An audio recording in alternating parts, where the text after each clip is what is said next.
Ay, grabe naman ito. 5 patay sa nangyaring sunog diyan po sa Buting, Pasig City. Grabe. Ibabalita yan ni Jimboy Tihano. Jimboy! Yes, good morning. Kalalos-los niya ang sinapit ng 5 individual matapos matrap sa kanilang bahay. Makarang sumigang sunog sa Mendoza Street, Barangay Buting, Pasig City, pasado alas 10 kagabi.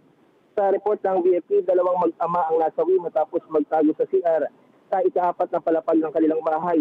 Nasa edad, 45 taong gulang yung tatay habang nasa 15 taong gulang naman ang kanyang anak. Kinumpirma mismo lang kaanak ng 2 nasawi na ang lalaki na matay sa sunog ay 13 taon lang nagsiservisyo bilang Bantay Pasig Division na naka-assign sa Peace and Order Section. Kabilang rin sa mga namatay ang mag-iina na nasa edad 43 taong gulang, 1 taong gulang na baby, 11 taong gulang na bata.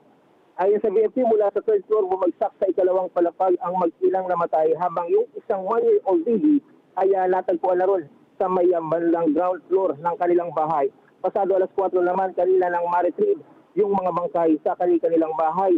Mula sa 18 pamilya naman, katumbas ng 79 na individual, nasa 11 rito o 39 na individual ang apektado ng sunog.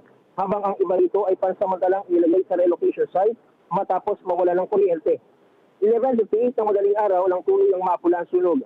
Sa ngayon, patuloy pa rin ang ginagawang investigasyon ng otoridad ukol sa nangyaring insidente. Jim Pihalo para sa 100% Balita.